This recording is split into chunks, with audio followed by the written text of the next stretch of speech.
For those that are joining for the first time, this is the Apologetics Academy. Our website is apologetics-academy.org. I'm Jonathan McClatchy, and I am the host of this weekly webinar series. The idea is that every week I bring on a different scholar, expert, scientist, philosopher, thinker from across the theological and philosophical spectrum to present on topics of interest to Christians, particularly on those topics which pertain to the question of whether or not the gospel is true. We also cross-examine and evaluate other worldviews as well, such as Islam, Mormonism, atheism, etc.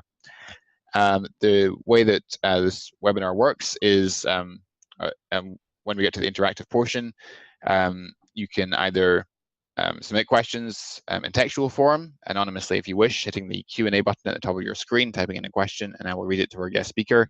You can also click the raise hand button at the top of your screen, and I will promote you to be a co-panelist, and you'll have the opportunity to interact and engage in dialogue. We welcome disagreement and dissenting opinion, but we ask that every question is kept respectful and cordial. So, just to introduce today's topic, we are very honored to have with us Professor C. John Collins, who is from Covenant Theological Seminary. He's a professor of Old Testament there, and he was on the committee for the translation of the English Standard Version of the Bible. So he's an expert in the Hebrew language. And he's going to be discussing with us today the question of whether Genesis teaches that the earth is young. So greetings, Dr. Collins. Thanks for coming on today. Thanks, Jonathan, for having me. It's a pleasure. Great. For those that maybe haven't come across you before, do you want to maybe just say a few words about your background and what brought you to where you are today? Sure. Well, I've always been interested in science and languages. I was especially fascinated with herpetology when I was a teenager. That's the study of snakes and lizards and turtles and frogs and toads and whatnot. And I've also wanted to learn every language that I've encountered. I'm still working on that. But I went to MIT as an undergraduate, studied electrical engineering, and then also as a graduate student, systems engineering, and worked as an engineer in the Boston area for several years. And then I went to seminary and did my PhD at Liverpool University in ancient Near Eastern studies. After that, I was a pastor in Spokane, Washington, which is almost in the northwest corner of the United States. And I've been teaching here at Covenant Seminary since '93. So I'm just about to finish 25 years of teaching here. And what's your perspective on the question of whether Genesis teaches that the earth is young? Do you think that Genesis commits one to a young earth interpretation, or do you think it leaves us open to an old earth understanding? Right.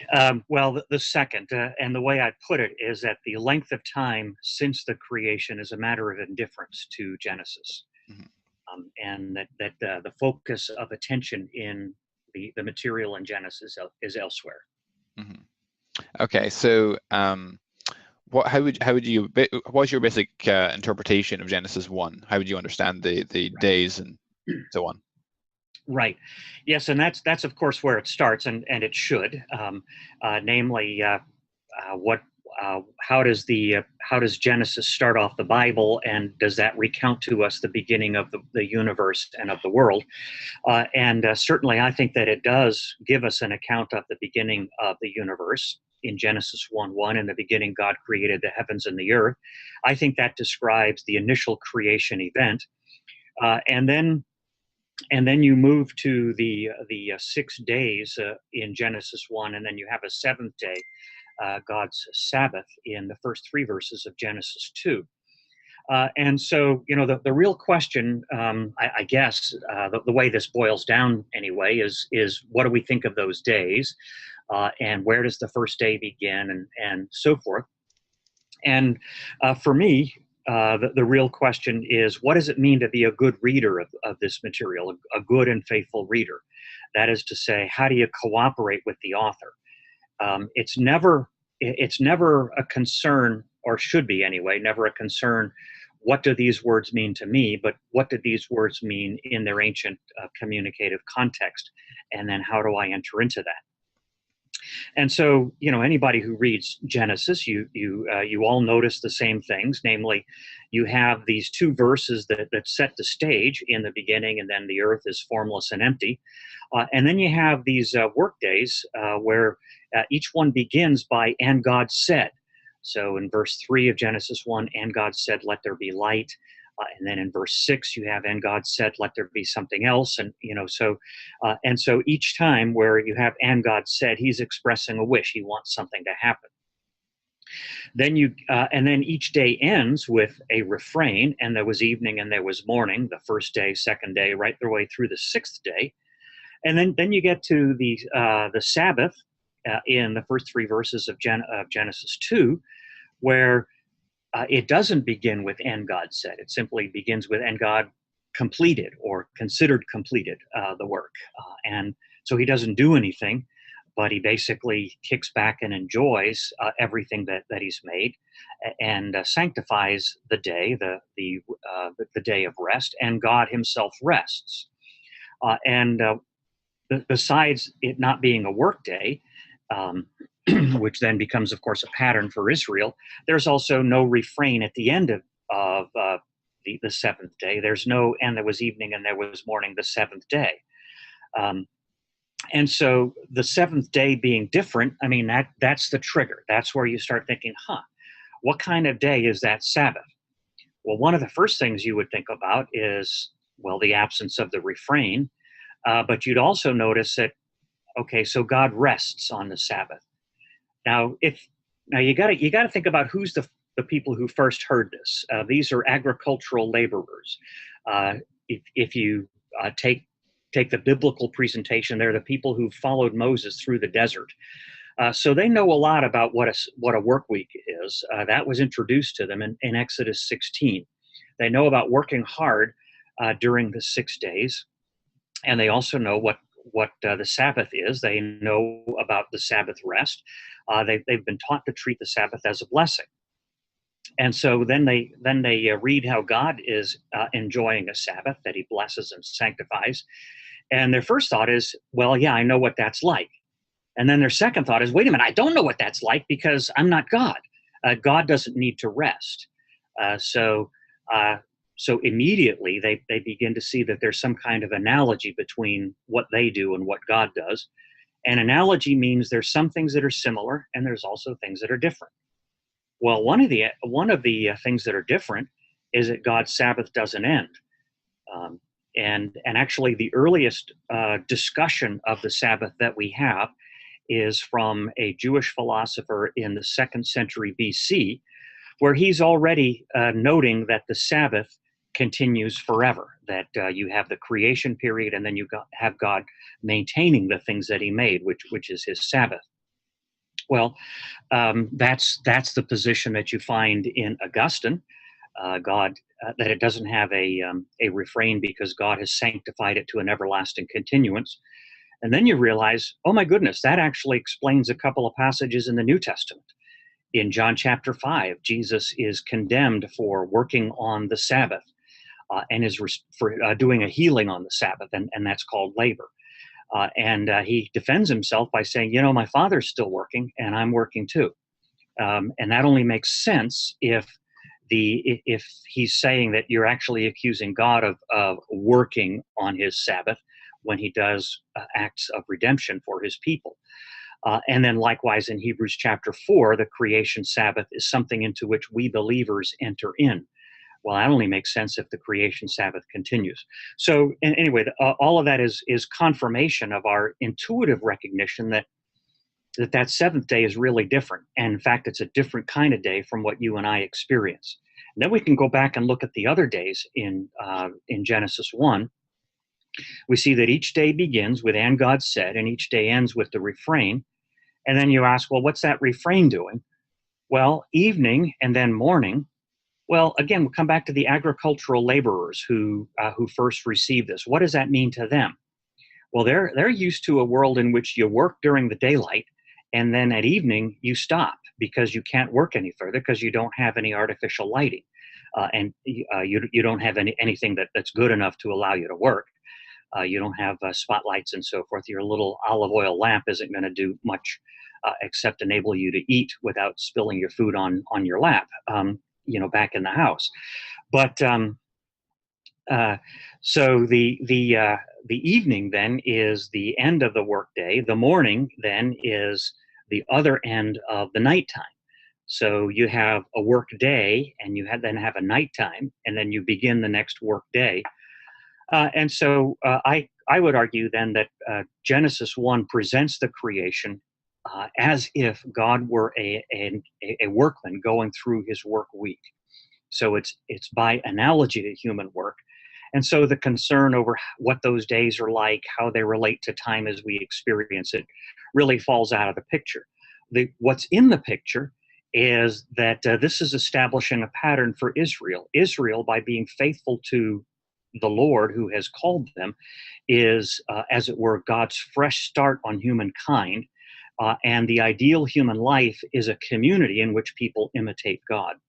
And so they're going to imitate God's pattern of this rhythm of work followed by rest. So that, in a nutshell, that's how I see the Genesis creation story. Right. So in terms of the seventh day being not limited to a single 24-hour period, but actually still continuing, if the seventh day is still a continuing period of time and thus not a 24-hour period, then why should we necessarily insist that the previous 6 days have to be a 24-hour period? Is that kind of what you're getting at? Well, that's right, and we would I think come away with the feeling that length of time is just not the important question at all. Right. And so, and there are other factors that you can go into more detail, namely in the first few verses of the next section of Genesis 2, where it hadn't rained and so forth. Several translations have agreed with an argument that I've made anyway, that that the picture that's being set there is the reason that there were no plants is not that it hadn't rained on the earth, but it hadn't rained on the land, and that's seen in terms of the climate cycle. And so when you have the formation of the man in Genesis 2 and verse 7, it's giving you a time of year, namely the time of year when the rain cloud is rising off in the west, and that's the autumn. That's like September or October in Palestine. And the reason that there were no plants in the ground, it says, because there was no man to work the ground. Well, that makes sense within the perspective of the climate cycle. It doesn't rain in the summer in Israel, and then it starts raining again right around the time of Tabernacles, and so. So for the climate cycle to be a meaningful reason why there weren't plants on the ground when God made the man, you have to have the climate cycle in effect for at least a year. And so a week that's a year long is not a normal week. And so you just have a further confirmation that, length of time just is not a big deal here. Mm-hmm. And the other point you made in regards to the first couple of verses and then the third verse, so each time we find one of the days of creation, it opens with the phrase, "and God said." And so that would suggest that verses 1 and 2 actually come before the commence of the first day of creation week, right? That's right. So that how long ago the creation of everything in Genesis 1:1 took place, I mean, that's completely unstated by the passage. And then what's the time lapse between that and when God begins his work week that's described in the rest of Genesis 1? Again, there's simply no statement on that at all. What would you say to someone who would respond and say that verses 1 and 2 are merely a summary verses of the rest of the text? Because I've heard people say that. That's a very common view, and it's actually some very good friends of mine hold that perspective, and so it's simply a disagreement on the grammatical function of the verb form in verse 1 that's translated created, and how that relates to the telling of a story. In my understanding of the Hebrew verbal system, the telling of a story uses a particular verb tense, and the first use of that verb tense is in verse 3, "and God said." And we typically translate it with and the past tense, and or then or so or something like that with the past tense. And so the verb form that's used in Genesis 1:1 is different. And that's the usual use of that tense, is to tell you something that happened before the storyline gets underway, and we're just setting the stage here. So that's the usual use, and that would be my argument for why I'd take it as the initial event. The best argument for seeing it as a summary is that it says God created the heavens and the earth. And some will argue, well, the heavens and the earth, that's an ordered creation. And so that tells you that that's a summary of the whole story. And you have in Genesis 2:4, you have the day that, when the heavens and the earth were created and so forth. And so it forms an envelope. And so that's the best argument. And I think that that's a flawed argument because of grammatical reasons. Okay. But also, generally speaking, people within the biblical culture, so far as anybody can tell, have taken it as an initial event. And that's the basis on which discussions of creation and creation from nothing have taken place. It's not the only basis, and so lots of people who hold the view that it's a summary also hold to creation from nothing. So it's not a make or break type of decision, but I think it's the best one. Okay. And is there any grammatical reason to think that there are, or to insist that there are no gaps between the days of creation week? No. Okay. No, it's mostly the manner of presentation, and it becomes partly a literary question. And so you have the thing that you're talking about, the events by which God fashioned the earth as a suitable place for humans to live. And then you have the way you've chosen to tell that story. And so the literary question is, must the way that you've told the story correspond closely to the events themselves?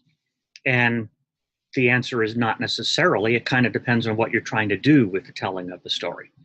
And so the issue of whether there are gaps between the days and so forth would be that's tied up with the question of the choice of way to tell the story. And if you've chosen to tell the story to portray things this way, then of course you're going to leave things out. And I mean, you have a right to do that. You're not misleading anybody if you leave stuff out. Mm-hmm. In fact, if you don't leave things out, generally speaking, you sound like a 2-year-old giving a narration. 2-year-olds don't know how to choose what to leave out, and so their narratives tend to be very tedious. And I say this as a parent of children in their 20s. So I've endured this experience, and I'm an uncle to or a granduncle, I suppose, to lots of toddlers as well. So I speak from experience here. So you think there could be some telescoping going on, because the Hebrews, of course, are well known for telescoping their genealogies and missing out names and so on. Could there be something similar going on in Genesis 1? There's no reason why it couldn't. And so the question is, what constitutes a good faith communication? That is to say, what do you have a legitimate right to believe as a result of this telling?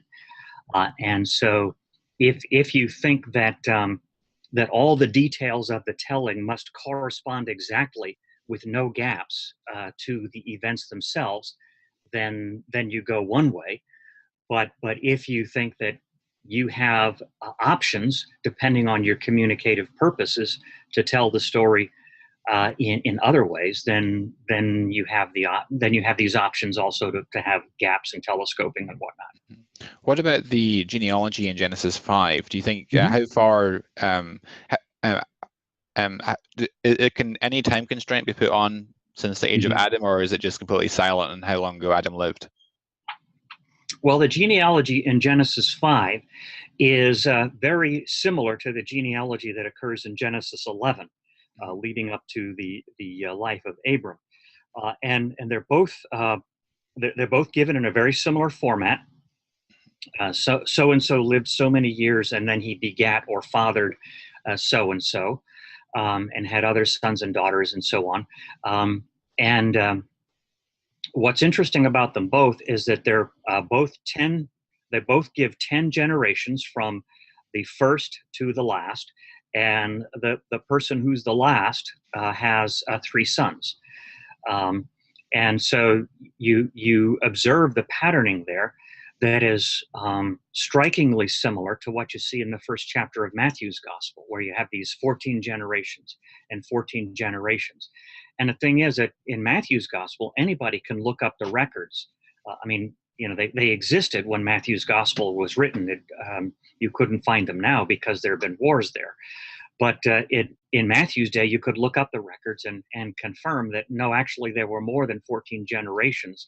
So the storyteller of the genealogy had the option of leaving things out in order to present the genealogy in this tidy form. And so then the question becomes, why would he present it in such a tidy form, and so on.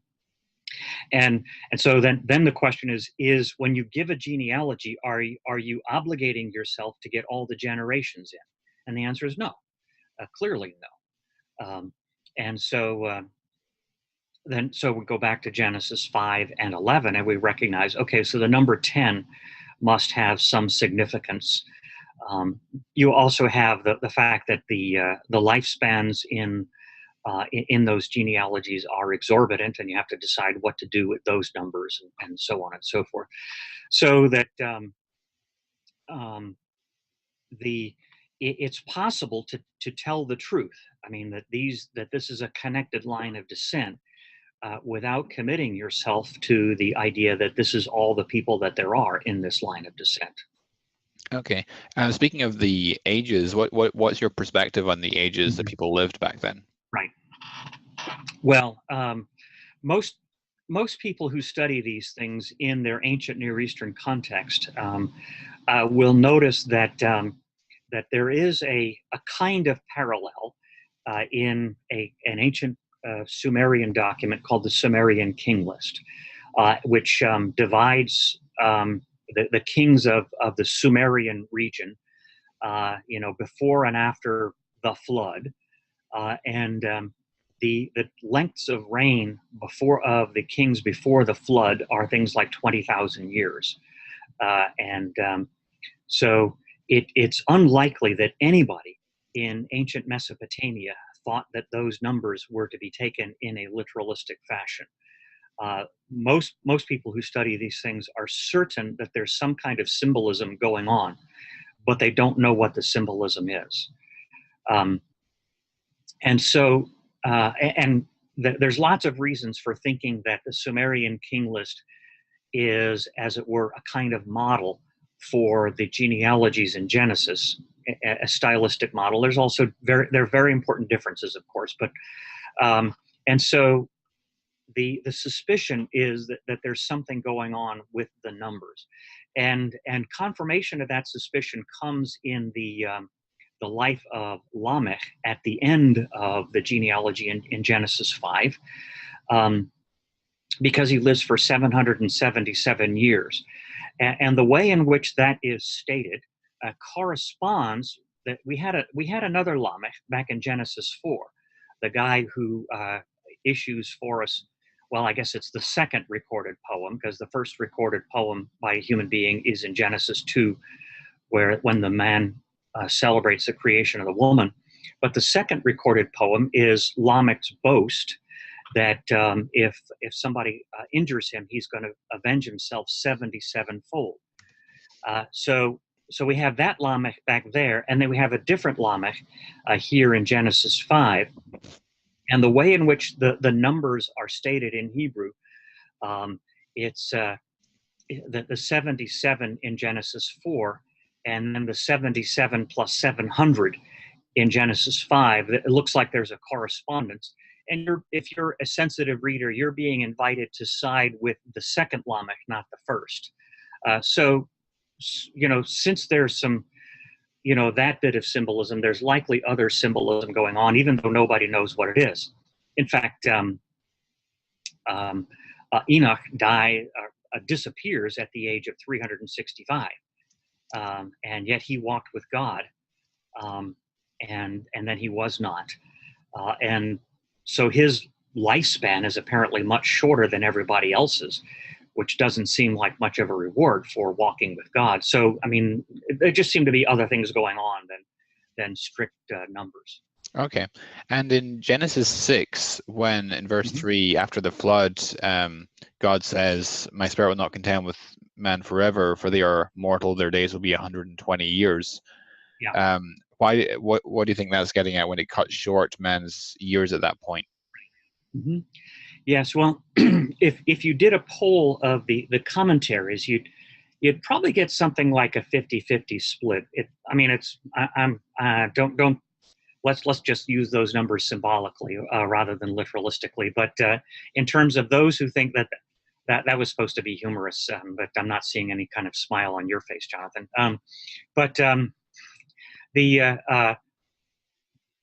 The 120 years could be the lifespan of human beings. That's what a lot of people think.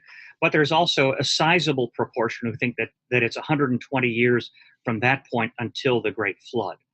And I think the second option is a little bit more likely. So I don't think that that's dealing with lifespan.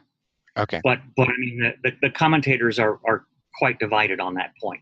And any commentator who doesn't tell you that's a hard one is not being fair with you. Right. What's your view on the apparent contradiction that exists between Genesis 1 and Genesis 2 creation accounts? Because this obviously gets into the JADB hypothesis in relation to the Septuagint. Right. What's your perspective on that? Right. Well, it's there's two parts of the apparent contradiction. The first has to do with what some people see in the opening verses of that section in Genesis 2, where there'd been that there were no plants on the earth, and so they associate that with the third day of Genesis 1. And I've made the argument that has been accepted by several Bible translations that there were no plants on the land, and that's one of them. So it's not a contradiction. The traditional Jewish way of understanding Genesis 2 is that it's an elaboration of the sixth day, and it's totally focused on the sixth day. I've got some documentation of that. It's there within the canon. It's also in the New Testament. There's lots of places. So there's lots of evidence that that's the traditional reading of those two passages. But then the real problem, as some find it, is when you get to God deciding that he needs to make a helper that fits the man. And so it looks like in 2:19 that after the man you have the animals being formed. Now, one could argue, as many do, that when you tell a story, you're not obligated to tell everything in the strict order, and I think that's fair. But on the other hand, as a matter of fact, I've made a grammatical argument, which again a number of translations have accepted, that that particular one should be, now the Lord God had formed, and then he brought them before the man. And so on the grammatical level, there's no necessary contradiction between the two passages. And I think they work extremely well, with Genesis 1 giving you the overview, and then Genesis 2 giving you a zoom in on some of the details of the sixth day of Genesis 1. And a good confirmation of that is in Genesis 2:18, when God says it's not good that the man's alone. That when you put Genesis 1 and 2 together, you realize, okay, so we're not yet at the place in Genesis 1:31 where God saw all that he'd made and it was very good. So we haven't got there yet. So I think that it's entirely conceivable, just to give source criticism its due, it's entirely conceivable that these two passages have separate prehistories. But the thing is that whatever prehistories they have are irretrievable to us, because they work very harmoniously in their current context. and the current context is what matters to us as readers of the canon. Mm-hmm. One argument I often hear from those who adopt a young Earth perspective is that the Earth must be young because there was no death before the fall of man. How would you respond to that? Well, I would simply say prove it. And usually the appeal is, say, to passages like in Romans 5, where death comes in through the sin of the one man. And my argument would be, you know what? Romans 5 is reflecting on the human condition, and it's not talking about the experience of the other animals. And as a matter of fact, the death that's talked about in Genesis 2:17, when God prohibits the eating of the one tree and says, "For in the day that you eat of it, you will surely die," first of all, that's spoken to the man. The inflection of the verb is masculine singular, so that it's you, Adam, that's being spoken to. Now, in the next chapter, Genesis 3, Eve will apply it to herself, so she'll appropriate it, but it's spoken specifically to the man. In Hebrew, you have a distinction between you singular and you plural. In your form of English, you probably do too. I suppose you have you lot for the plural. In some dialects of American English, we can say you and you all, or yous or youans, or something like that. But in what is pretentiously called standard literary English, which then gets everybody's hackles up, there is no distinction. However, in Hebrew and Greek, and actually most other languages, there's a distinction between the singular and the plural. And the Hebrew is very clearly singular. And then there's also a distinction between the masculine and the feminine, the addressee, whether it's you, a man, or you, a woman. So there's no question there. But also, more importantly, in Genesis 2, in the day you eat of it, you will surely die. Well, those words are spoken by the Lord, and there's one irrevocable principle that the faithful would bring to their reading of the Bible, and that's that God is always a trustworthy speaker. When He speaks, He's telling the truth. And so when we read Genesis 3, we ought to assume that when they eat of it, they die, just like God said they would. And so we're asking, well, how did they die? And then we notice that, the first thing they do when they hear the sound of the Lord God walking about in the midst of the garden is they hide in the bushes. Well, what's that all about? Why would they do that? And God expresses surprise and displeasure that they would do so. And the man blames the woman, and the woman blames the serpent. And so what's happened is they're all alienated. And alienation from God and from one another, from the world, that's a kind of death. That's the normal meaning of the word death, say, in Proverbs. So as a matter of fact, they have died. We say, well, that illuminates what Paul is talking about, coming back to Romans 5. Death, the death that is of interest there is the death in sin. And that's alienation from God. So in Ephesians, Paul can say to the Christian readers, you were dead in your transgressions and sins, and so forth. So what is sometimes lightly called spiritual death is surely what's in view in Genesis 2:17. And then physical death for the humans in Genesis 3:21, that follows along. That's going to be a part of the consequences of their disobedience. But they've already died in the terms that are mostly applicable in Genesis 2. And that's actually a fairly traditional reading in the history of the church. Mm-hmm. It's mostly recent readings that want to focus primarily on physical death there.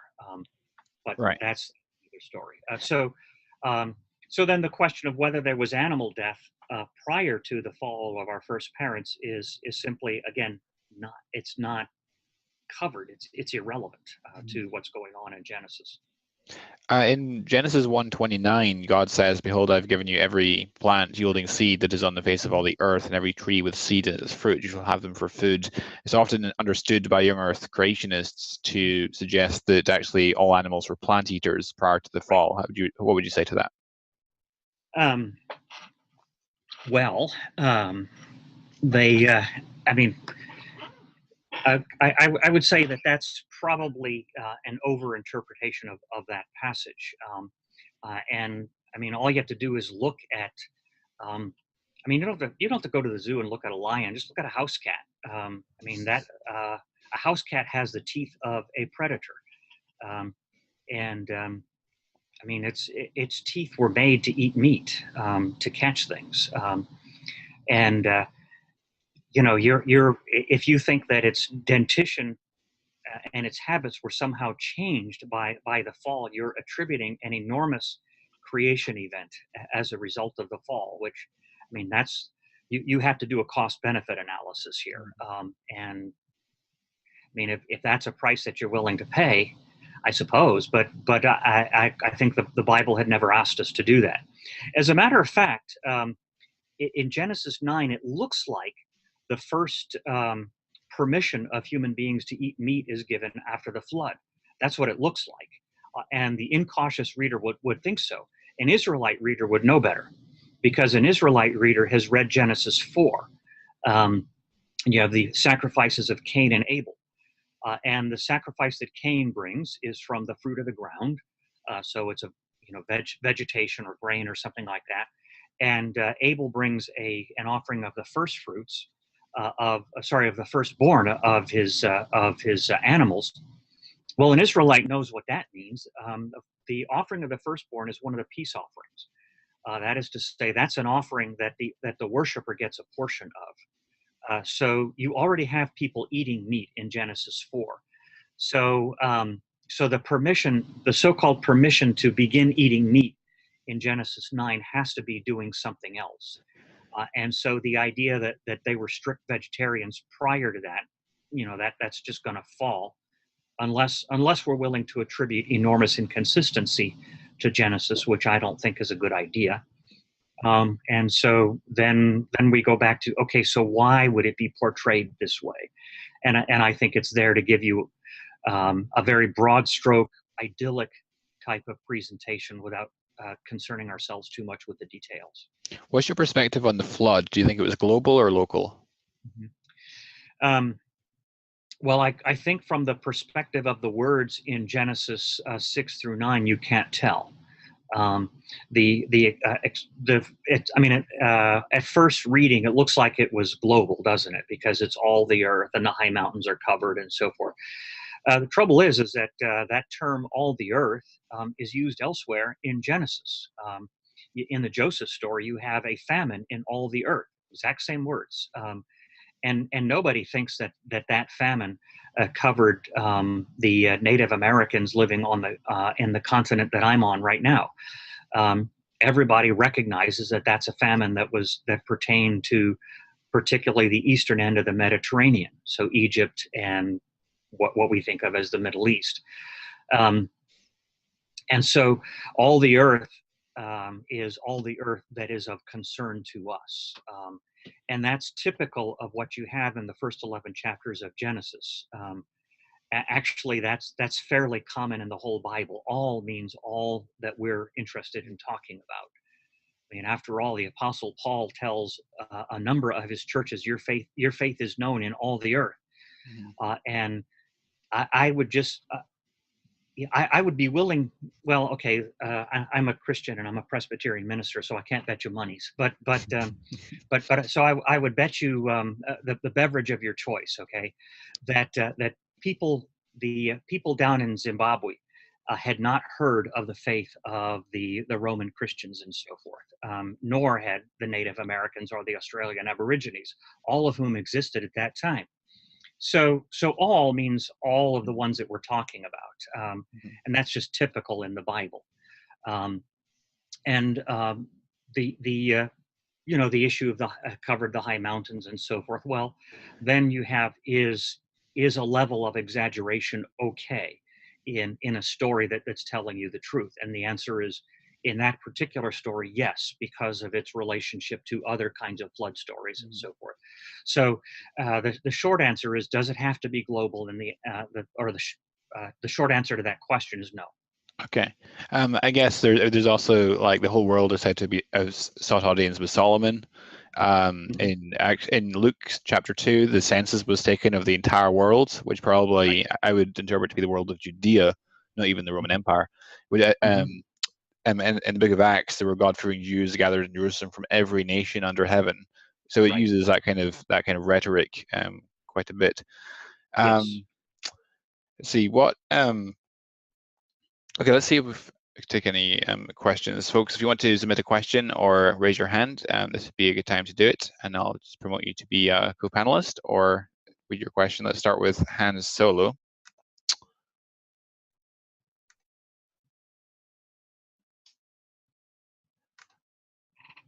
Hey, Han. Hey, can you hear me? I can hear you just fine. Go ahead. All right, that's cool. Yeah, thanks for this, John. And also nice to meet you, C. John Collins. I have your books. I have Science and Faith, and I also read your full views of the historical Adam. Well done. With John Walton and a few others. And I guess questions I have for you would be in regards to how would you say that there can be a consistent method in blending both an ancient Near Eastern cosmology of the Genesis text and simultaneously hold to a concordance model similar to Hugh Ross's model? I don't know if you've thought about that. Right. I think I understand the question. So I would say that it would be difficult, and so the the short answer to how do you do anything is very carefully. Okay, so I'm just going to expand on that. And so how would you use the ancient Near Eastern materials? And first, very carefully is the answer to that. That it's crucial to appreciate that the ancient Near Eastern materials do provide a context. But what is the context that they provide? The context they provide is this is how you tell the story of what's important in the world, how the world began, who are what are the relations between the deities and human beings, what is the purpose of human life, and so forth. And so you have these components of the story that are specified in the ancient Near Eastern materials. So I would say that if you want to signal to a people who have experience, especially in Mesopotamia, that you're telling that kind of story, you would touch on those components. But you would also be wanting to tell the story differently from how they tell it. So it's the differences that become important. So that's actually sort of a way in which Dr. Walton and I differentiate ourselves. I think he sees too many similarities, and I think the differences are where the real, that's where the rhetoric is at work there. But at the same time, when you notice that those are the kinds of stories you're looking at, you appreciate that there's a kind of style, namely that you're very broad stroke, you're describing things from the perspective of what they look like from here and so on. You're not really making scientific statements. And people who are specialists in, say, in Mesopotamian studies are generally speaking aware that the Mesopotamian stuff is also kind of poetic, like I think Genesis is. So they would not call that ancient science. Dr. Walton calls that ancient science. I think that's a big mistake. So that's one perspective, and then the concordance that Hugh Ross does. Now, I have a lot of sympathy with what Reasons to Believe does from the apologetic side, but when they seek to match statements from Genesis to various scientific theories, I think that's just a mistake. Just because I don't think Genesis is concerned with those things. I mean, I'm perfectly happy that we have the Big Bang theory, and that does correlate very nicely to creation from nothing. But creation from nothing does not depend on the validity of the Big Bang theory. So I would be more careful about that kind of concordism than what I see in Reasons to Believe. So I'm kind of, I guess I'm sort of trying to give cautions to both sides of those of that discussion that you just mentioned. No, I think what you're right in regards to the literary unity of the Genesis 1 to 11 narrative, I think is a very powerful scholarly work. And I guess when I was personally thinking about Hugh Ross's model versus, say, John Walton's model, Right. the thought experiment I had was something like, if we could go back in time, so we believe this Genesis text is inspired from God. So if you and I were being 21st century moderns, if we were to go back to, say, the Sumerians and somehow Mm-hmm. talk to them in cuneiform, Mm-hmm. the thought experiment involves rules like that we shouldn't alienate them or introduce any new concepts with respect to what we understand. So we have to like model our understanding of the universe in their terminology and to the maximum ability of not alienating them, and at the same time having an accuracy that would fit a modern 21st century reader. And so then I'm wondering, because Hugh Ross lays out quite curiously a very good chronological overview of Mm-hmm. natural history in light of Genesis 1, and at the same time John Walton goes, yeah, the same text is fine-tuned enough to accommodate an ancient Near Eastern cosmology, and hence have a polemical refutation of it Mm-hmm. in regards to the deities and so on. So Right. at the moment, that's where I am. I'm kind of like one foot's in the Concordist, Mm-hmm. and it's nice and happy in that, and the other foot's in the ancient Near Eastern Right. position, and it's nice and happy in that. And I'm wondering if that's sort of how the way God engineers a text to Yes. speak to all cultures. Yeah, go ahead. Yes. And I think the key thing then is to take the best of both worlds and to use good discernment in doing so. And so, I mean, what we'd have to remember is that Genesis wasn't written for the Sumerians; it was written for Israelites, and so that Yes, uh, very true. Yes. so and I think John Walton, who is a friend of mine and whom I regard highly, but I think he often loses sight of who the actual audience is. So I I think see. No, I see what you're saying. Yeah, I agree with that. Yeah. good. Yeah. Cool. Thank you. All You're right. very welcome. Thank you. Thank you, Han. Dr. Collins, I also want to ask, in regards to the flood, so why does Noah, in your opinion, have to build an ark and take animals on board if the flood was regional? Mm-hmm. Well, certainly the animals living in that region would be wiped out. That would be an ecological disaster. So, I mean, the to say it's regional is not to say that it was in a tiny patch of ground. And there are various geological theories about catastrophic flood events dealing with the Black Sea and so forth that would be quite devastating to the ecology of that region. And so you would have the possibility of repopulating the place where the flood took place fairly quickly, and that makes sense since you have to have human beings living in that. The human beings are going to repopulate as well, and they're going to need animals to eat, they're going to need functioning ecosystems and so on.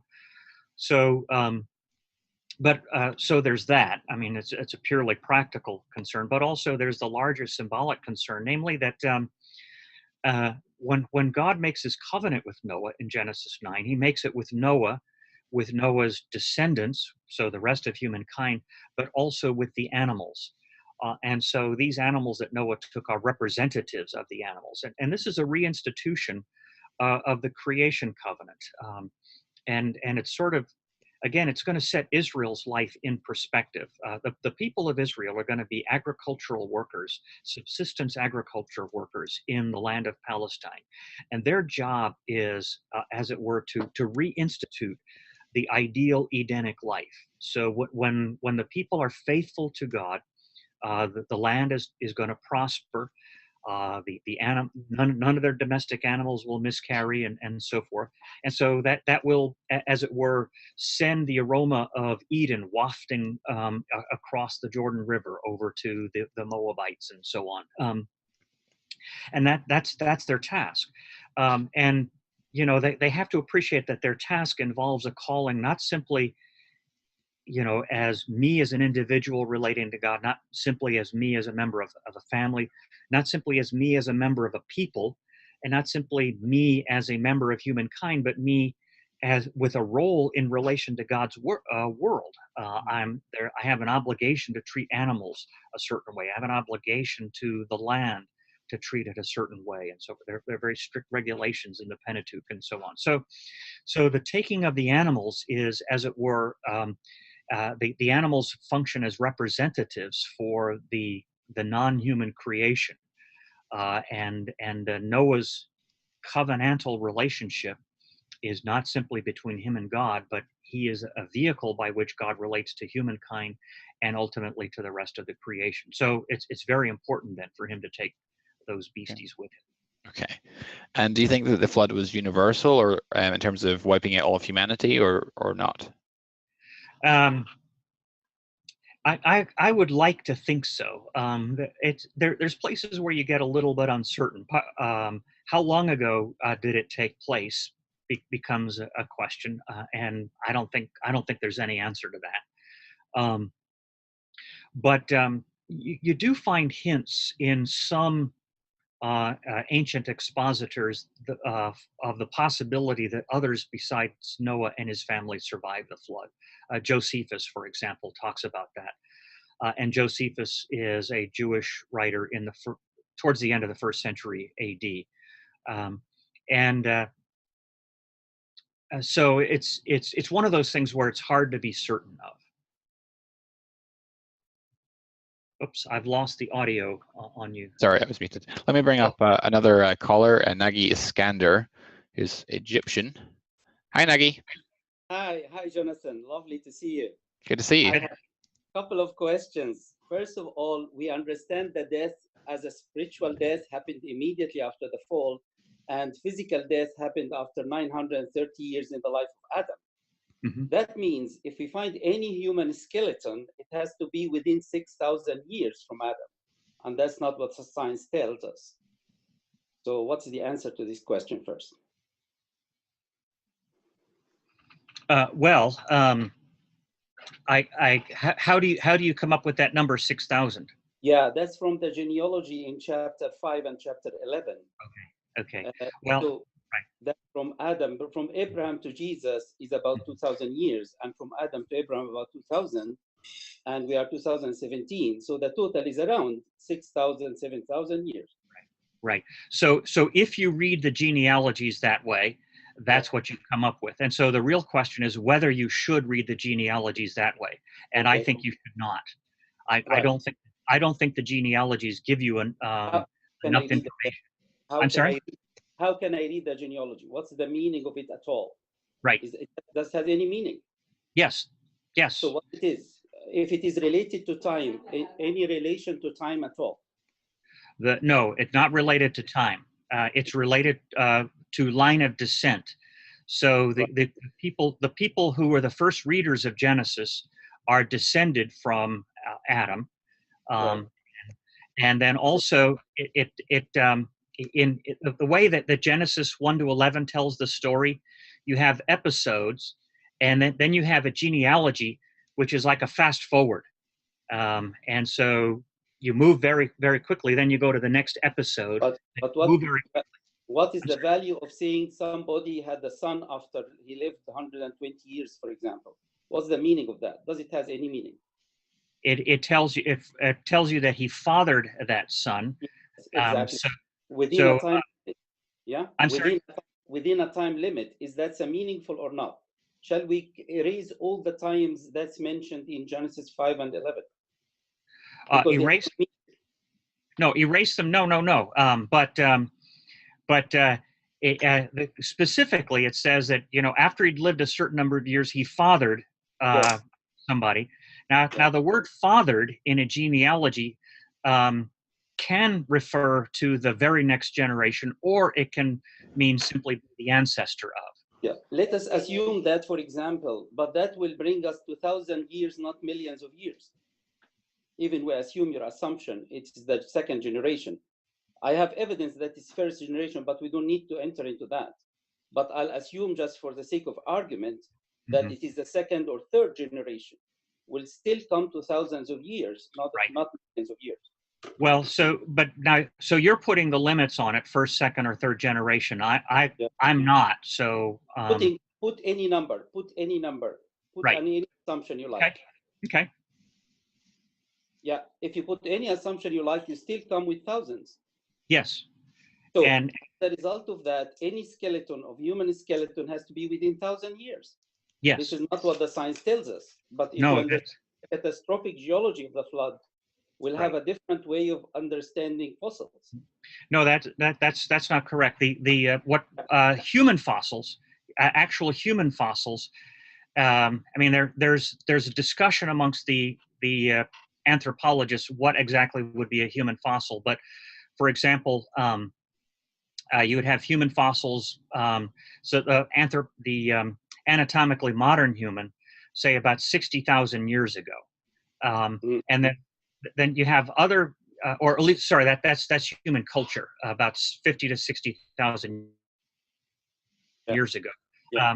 Then you have other fossils of that match the human anatomy that would go back, say, 100,000 years ago. And now those numbers are starting to get large, but the 60,000 year number is not. I mean, that's still in the thousands. But that's not matching the genealogy anyway.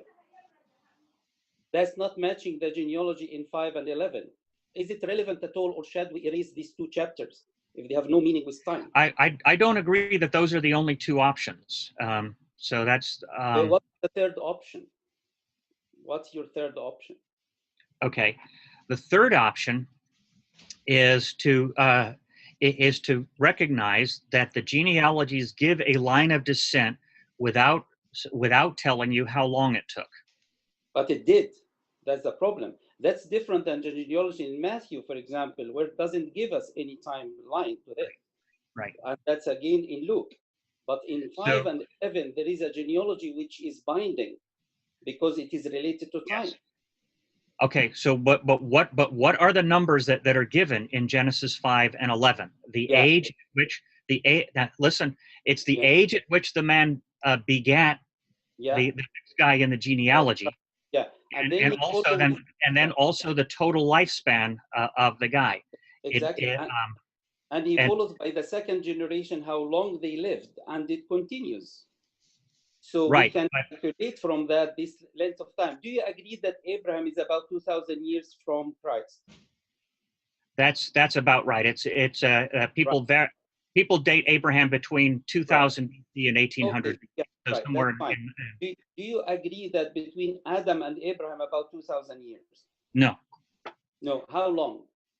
I have no idea. I don't think that's important. No, it is an important point. Thousands of years or millions of years, or how long the distance between Adam and Abraham? Well, thousands of years. Sure, okay. Thousands of years. But that means the total life from Adam till now is thousands of years. But when you find the skeleton, it is 60,000 years according to your calculation, which I don't agree with, but for the sake of argument, I'll say yes. So we have a problem. We have a major problem. Well, you have a problem.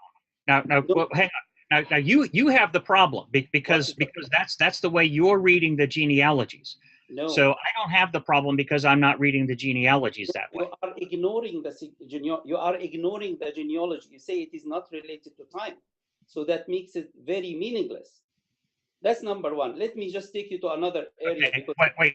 So you're okay. Let's just summarize here. So as far as you're concerned, I'm ignoring the numbers in the genealogies. Yes, as far as I'm concerned, I'm reading those genealogies differently from you. Now that's so. What is the meaning? We're not going to resolve that, but I think it's important. It's important to state.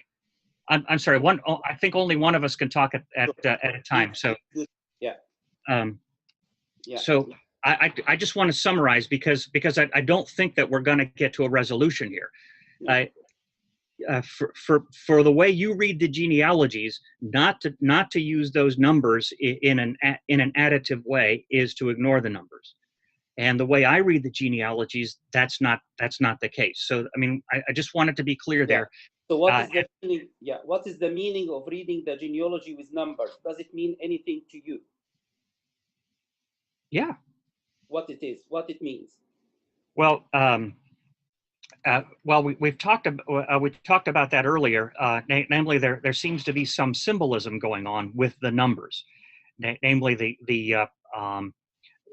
nobody knows for sure what the symbolism is, but for example, those numbers compare to the numbers that you find in Mesopotamian accounts of early humankind, and they're much lower, and probably that's a part of what's being said is you're not supposed to believe Mesopotamian stories. Okay. I'm sorry? Are you trusting the inspired word of God or Mesopotamian? Yeah, or the Mesopotamian records? Which one will you refer to? What's your reference point? That's not a meaningful choice to me. What is the meaning of choice? Yeah. Okay. Right. So we have a problem. No. Hang on.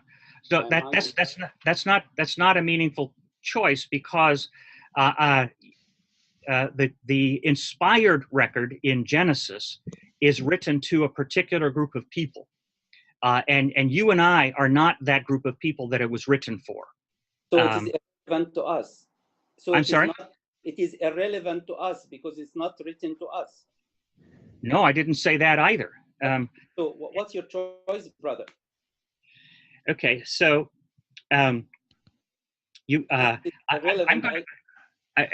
have a recurring theme here, where you're going to give me choices between two options, and I'm going to insist that those are not the only two options. Okay, but so you are not giving me the third option. You are not offering me a third option.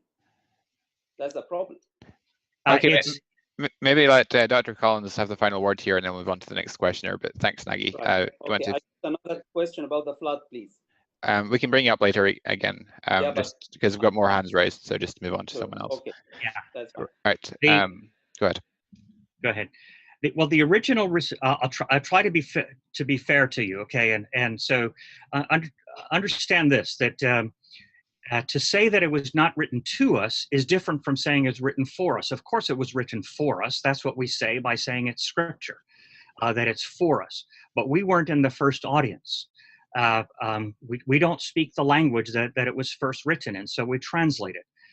We're not most of us are not agricultural laborers like the first audience were. So we try to figure out what was their experience of the world. And so the issue is not whether we're giving primacy to these other sources from the ancient world. We're trying to get an idea of what kinds of things did people talk about, and how does Genesis then speak into the world that those people were actually experiencing. Great, thank you, Nagy, for your question. Let's bring up Apologetics.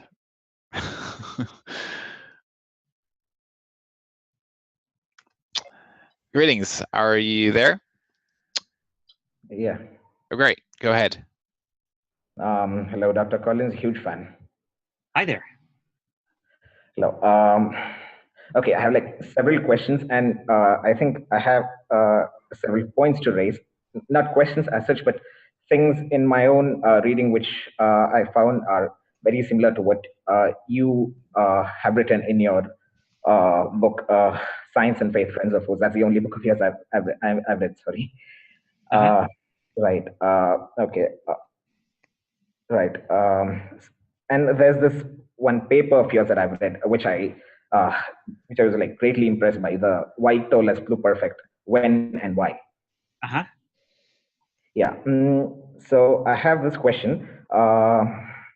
The creative fiats of Genesis 1, they are also of the White Toll form, as in Vayomer Elohim. That's how each creative fiat begins. So can we read these creative fiats as if at all we are to read these as chronological events, can we read these as overlapping in some way, as in the creative fire need not be limited to the day which is associated with it. As in, for example, on the third day, for example, God said, "Let there be a firmament between the waters too," and so on. Now, that need not begin on the second day. That God could have said that on the first day, and that would have culminated. The creative act would have terminated on the second day. Is that a possible way to read the text? Yes, because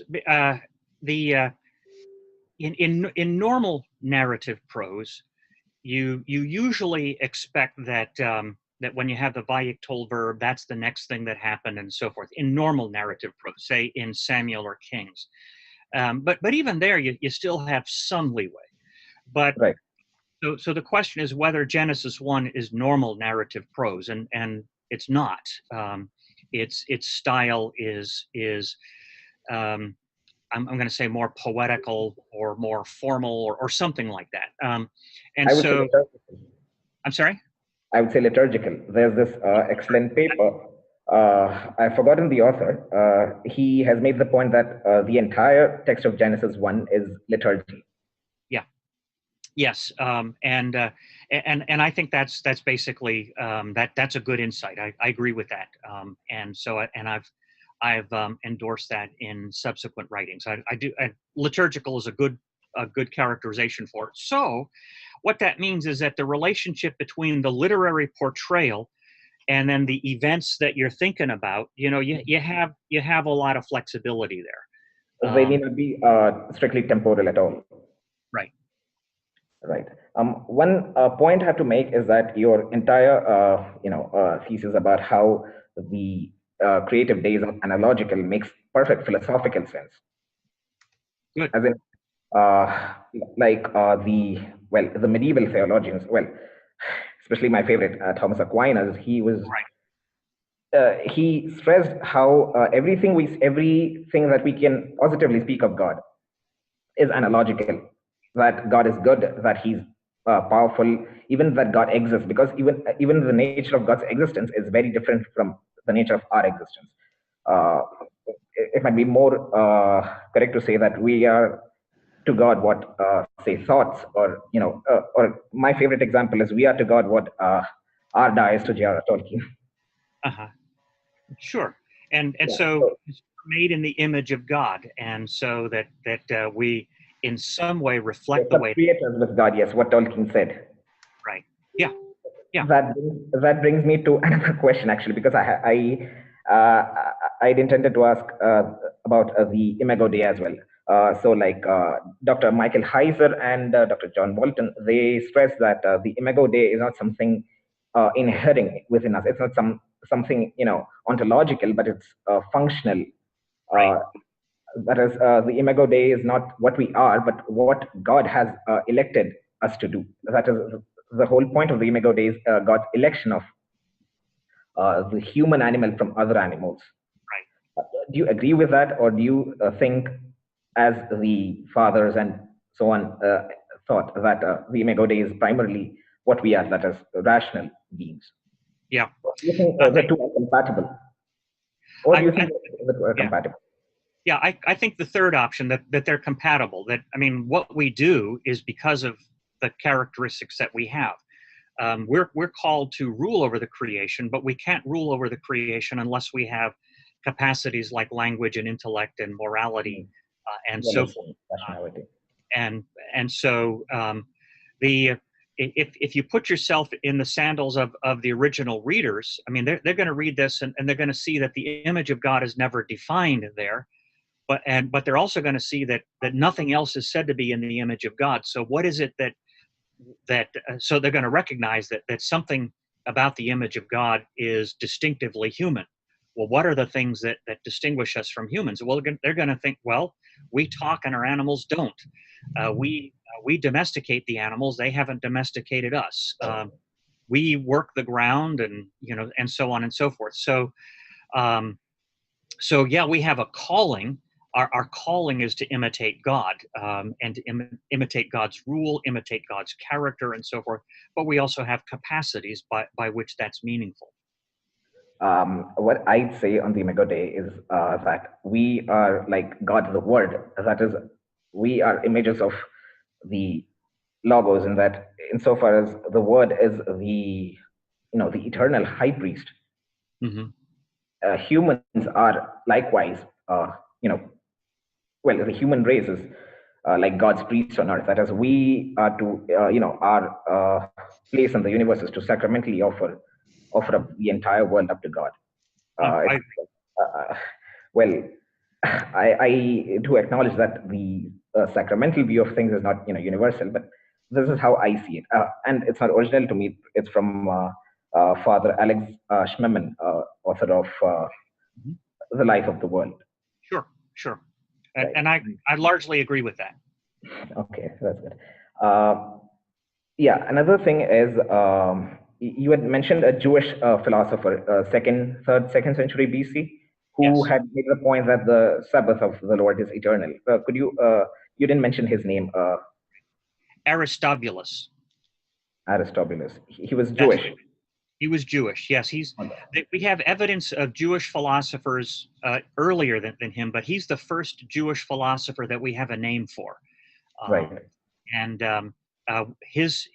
what we have from him is preserved in the Christian church father Eusebius, in his preparation of the gospel. So Aristobulus and his place in that era of Judaism, that's one of the areas that I've done some study in. Speaking of the fathers, this is another thing I wanted to say. You made the point that one of the fathers who was rather emphatic on literal interpretation was Saint Basil of Caesarea. Mm-hmm. But he made this very interesting point in the 8th chapter of the 2nd book of his Hexameron. I quote that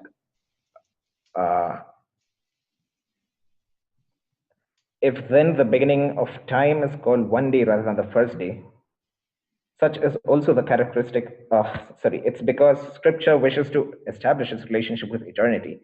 It was in reality fit and natural to call one day the day whose characteristic is to be one wholly separated and isolated from all the others. If Scripture speaks to us of many ages, saying everywhere age of ages, age of ages, we do not see it enumerate them as first, second, and third. It follows that we are hereby shown not so much limits, ends, and succession of ages as distinctions between various states and modes of action.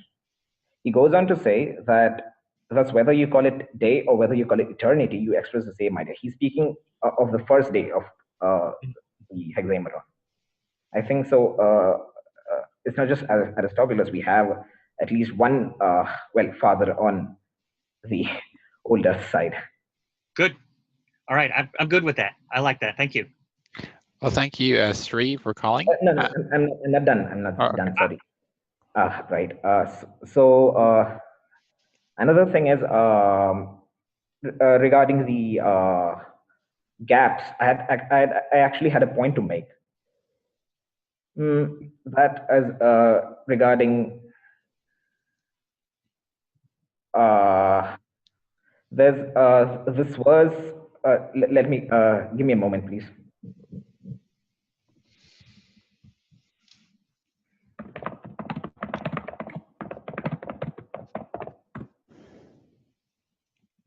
Yeah, Genesis 46:15. Yeah, it says, "These are the sons of Leah, whom she bore to Jacob in Padan Aram, besides his daughter Dinah." And it goes on to say, "These sons and daughters of his were 33 in all." I think what's important to note is that not all of them were born in Padan Aram. That is only Jacob's immediate sons were born in Padan Aram, not the others of the 33. His grandsons were not born in Padan Aram. But it seems to me that when the text here says that they were born in Padan Aram, when Leah bore them to Jacob in Padan Aram, what it's saying is that in Padan Aram, Jacob became the ancestor of all these 33. Although not all of those 33 were born in Padanaram. Would you agree with this?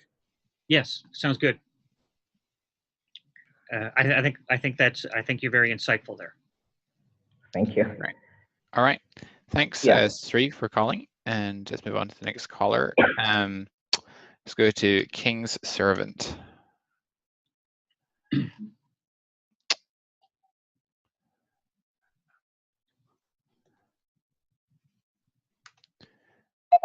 Hey, are you there? Yes, thank you. All right, great. Go ahead. Thank you for your presentation. I've got a couple of questions. First of all, about the literal flood or not.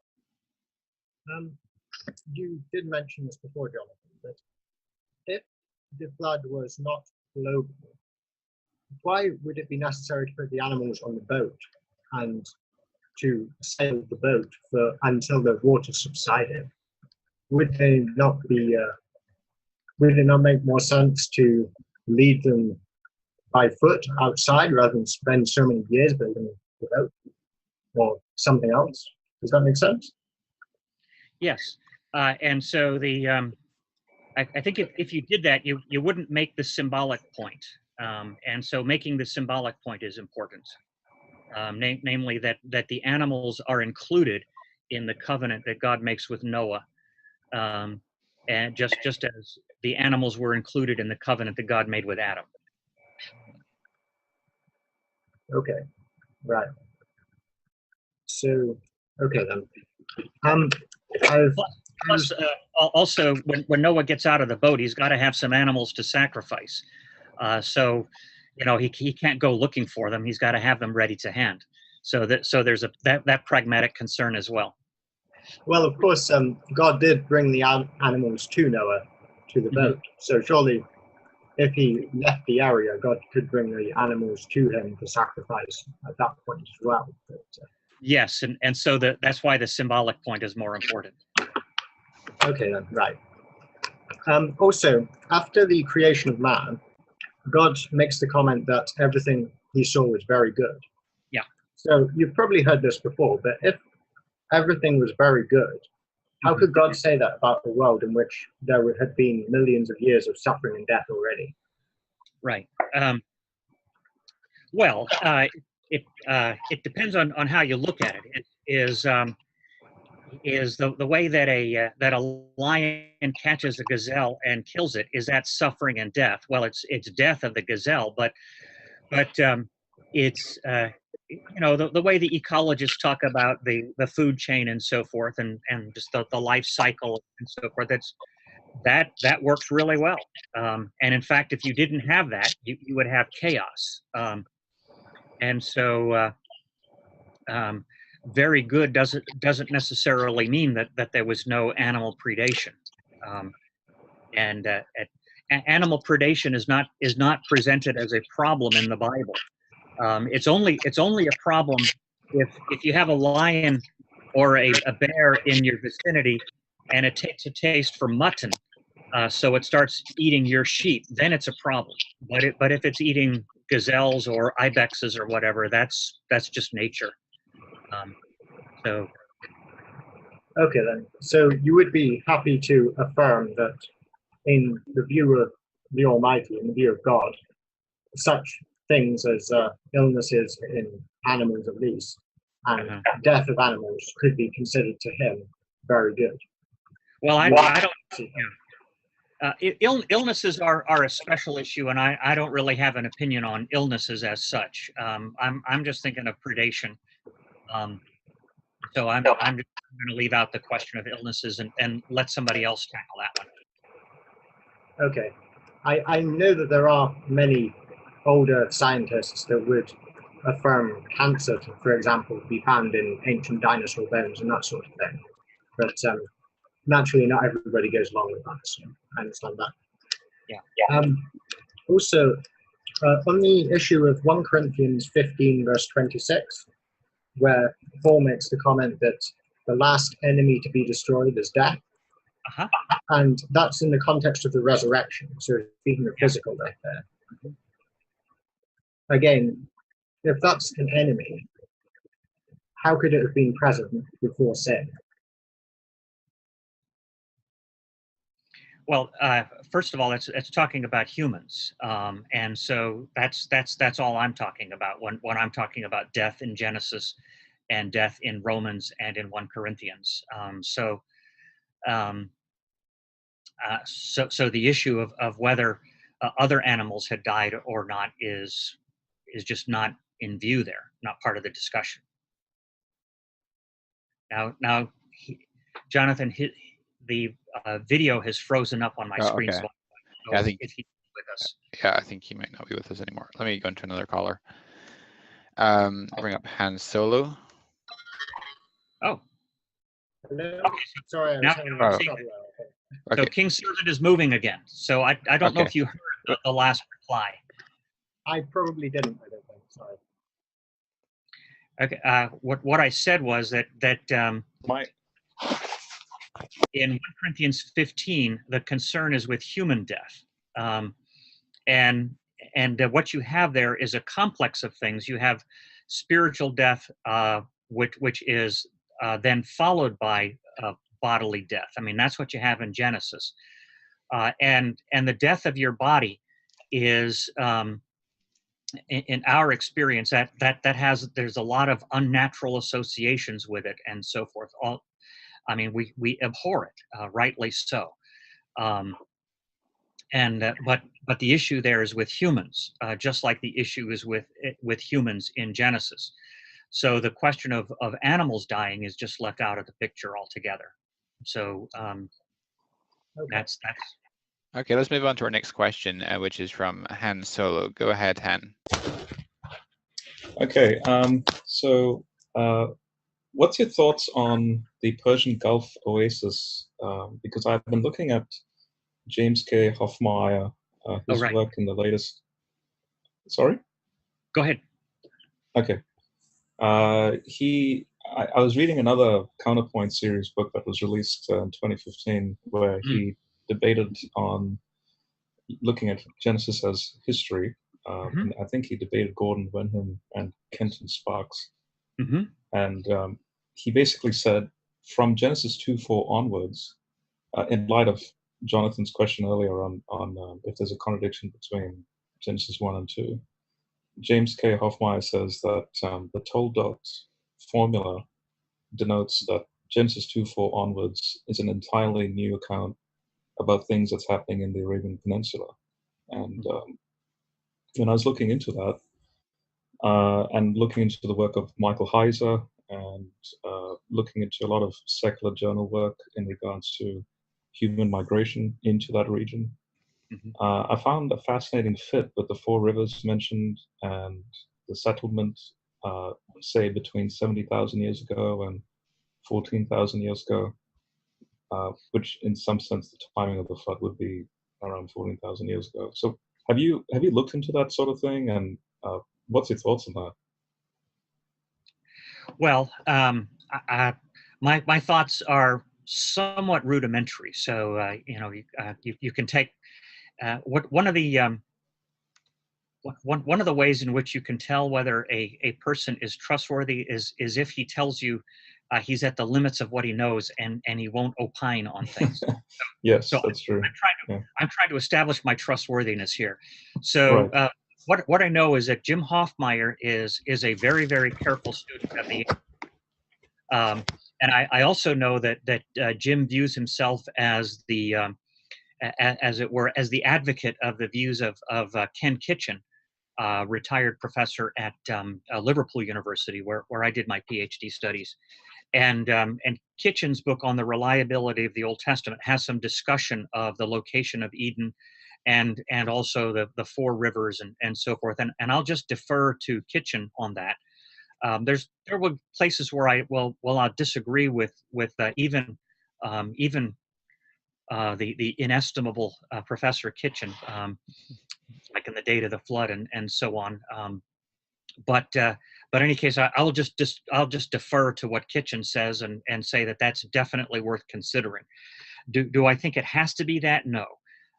But is it worth considering? Absolutely. And so That book, the Three Views book that Hoffmeyer and Wenham and Sparks participated in, is, I think, a very helpful exercise, but it's also a frustrating exercise, because nobody actually defines the word genre in that work.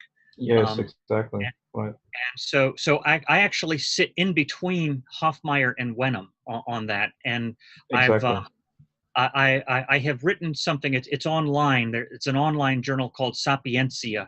I'll send an address to Jonathan, I guess, so you can get it.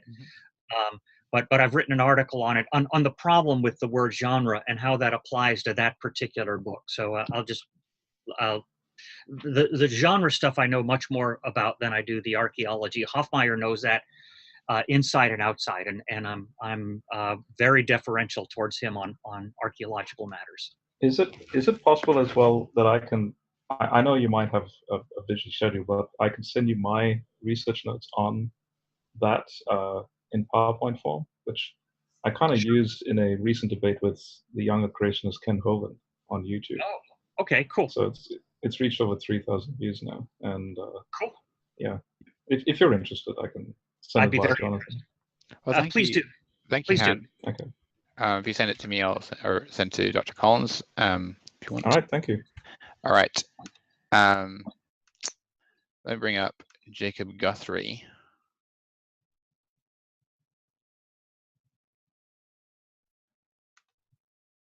Hey, Jacob, are you there? Yeah, I am here. How are you? I'm doing very well. How are you? Great. Collins, hear me? Mm-hmm. I hear you. Thank you.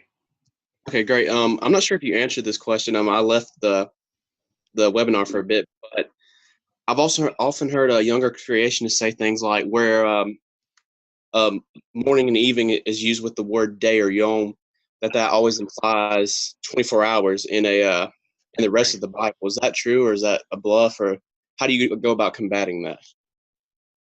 Well, what I would say is it doesn't matter whether it is or it isn't. That what matters is what it does in this context. That's the first thing. So there's a principle in lexical semantics, lexical semantics, which is that's my PhD, is lexical semantics in biblical Hebrew, and that has to do with, when you're ascertaining the meaning of a word, the word itself, you're thinking about its minimal contribution to the context, and so you have to be thinking about not just the word itself, but then the way the context as a whole functions. And that discussion then about, well, whenever evening and morning is used with a day, it's always a regular day. Well, it doesn't control for the kinds of contexts that you're talking about. So it's a meaningless result. That's first thing. Second thing is, I'm not doing anything different with the meaning of the word day. So when you use an analogical expression, say like God rested on his Sabbath, you're not using a different meaning of the word rest. What you're doing is you're using the ordinary meaning, and you're expecting the interpreter to appreciate that it's an analogy. Just like if you talk about God's hand, Nehemiah talks about God's hand being upon him. Well, I mean, we know that that's an analogical expression because God is not defined by a body, and so forth. And so that's not a separate meaning of the word hand. It's rather the ordinary meaning of the word hand used analogically.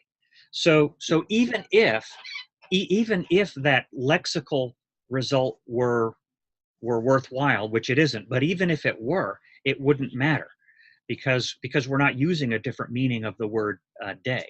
We're using the regular meaning of the word in an analogical fashion. That makes sense? Okay, that does make sense. Now, does that go along? You said using it analogically. Does that go along with? It talks about God. Adam and Eve heard God walking along in the Garden of Eden, and He calls out to them. Is that the same concept logic? Well, it could be. I mean, there's lots of ancient writers who speculate that, just like God used a body to visit Abraham in Genesis 18, God might have used a body to visit Adam and Eve in the garden. So, it's one of those things where you have to, that's a blank that you'd have to fill in with your own imagination. Right. Well, thanks. That pretty much clears it up. Okay. Thank you, Jacob. Okay, let's take some submitted questions. And folks, we won't get through nearly all these submitted questions. So if we don't get to your question, I apologize in advance, but it's an inevitability because we have quite a lot. It's totally everybody else's fault. It's nothing to do with me. Paul Garner, who's a quite well-known young Earth geologist, says if the death that came about as a result of Adam's sin was spiritual death and not physical death, then why did Christ have to physically die and be raised bodily to pay the penalty for sin? Although Christ's sufferings were more than physical, they were certainly not less than physical. And so arguing from solution to problem, doesn't that make the idea that physical death is causally connected to sin inescapable? Well, if he's responding to what I said, then let me reiterate what I said, because I think he missed something. I said that physical death comes in as a consequence, and so the physical death is an important part of the penalty. The reason Christ died is that you have this, you have this pattern that is set by the that's shown to you by the sacrificial system, for example, that you have to have a sacrificial animal that gives its life in place of the person who has committed the offenses, and so Christ is fulfilling that pattern, and so the physical death that humans experience is related to their spiritual death. I hope I never suggested that it was otherwise. Okay. Let's see.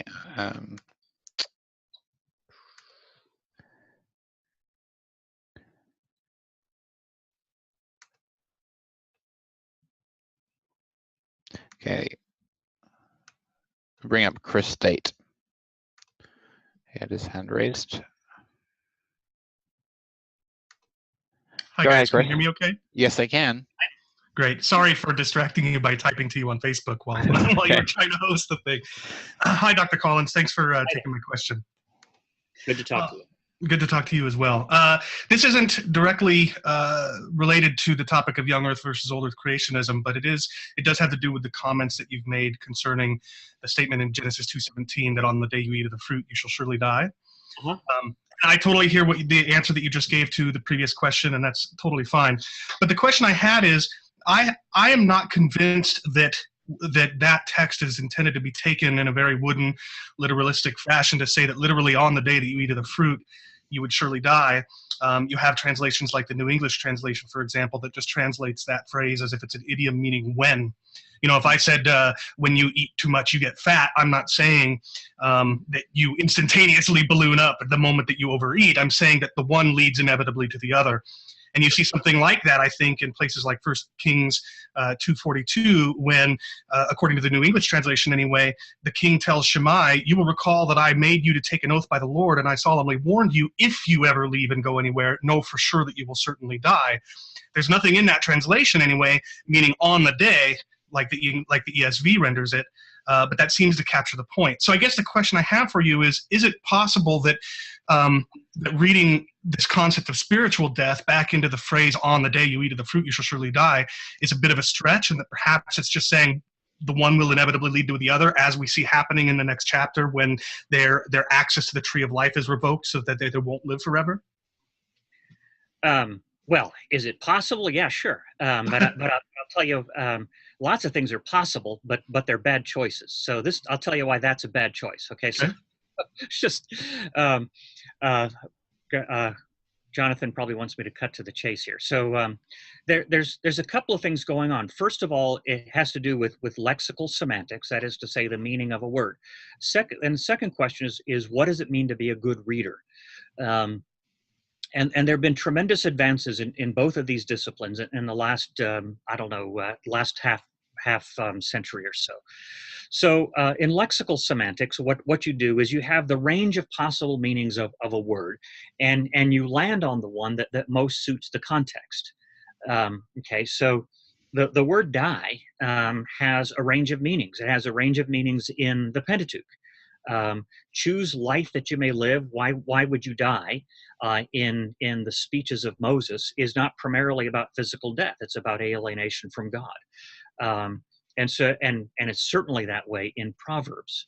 So nobody's inventing or spiritualizing or anything like that. We're simply acknowledging that the word has a range of possible meanings. Okay, so that range exists. That's an empirical fact. Okay, so are you with me on that? I understand. I don't agree, but that's okay. Well, I don't care whether you agree or not. I know. I follow, though. It's a fact. An American by your voice, I can tell you'll resonate with this. An American politician said, "You can have your own opinions, but you don't get your own facts." Okay, so these are just you can look in a dictionary and see that these are facts. Okay, so that's what you do. Then, as a reader, you're supposed to bring your imagination to the reading event. So, and in order to be a good reader, you have to make this baseline assumption that the Lord in speaking is always reliable. And so then you see what happens in Genesis 3. And as you're reading along and you see what Adam does, you have to say, my goodness, this is really bad. You do say that, don't you?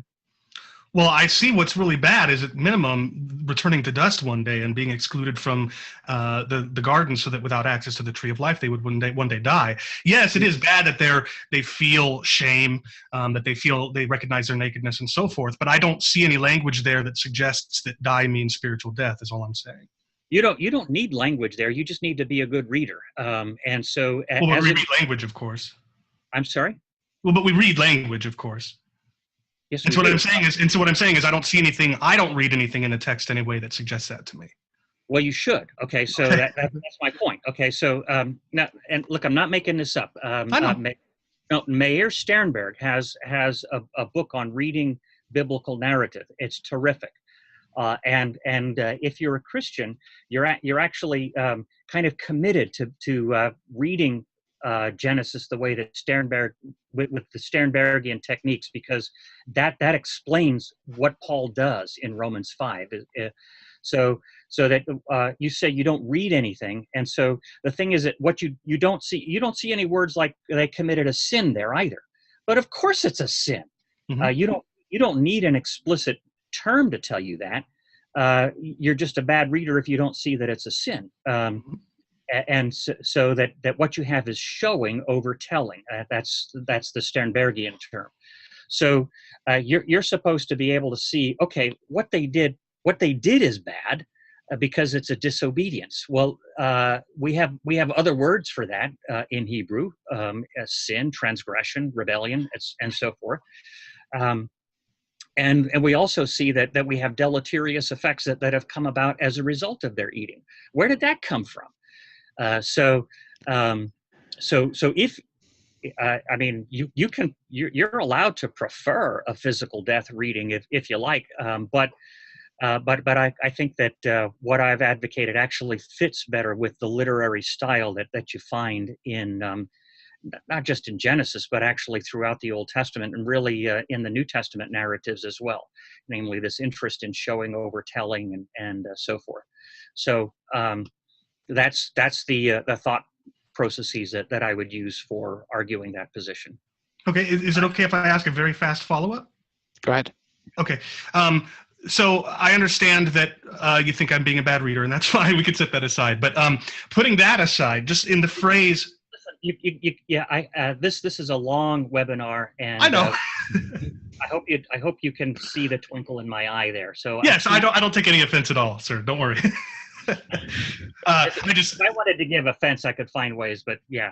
Anyway, go ahead. Well, I'm sure, especially given the topic that I'll be speaking on in this forum in a few weeks. But the question, the follow-up I want to ask is, putting aside the kind of reading that you've just described, leading to what you think is the best reading of that as meaning spiritual death. Is there anything in the phrase translated "on the day" by the ESV that commits one to that reading over like the way that the NET translates it, which is just "when"?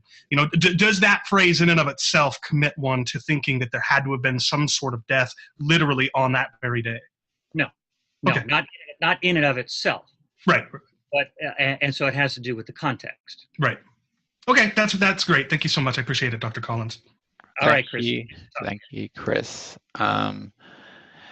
King Servant has an interesting question. Were there thorns and thistles before the curse? If so, what is the point of cursing the ground with something which is already there?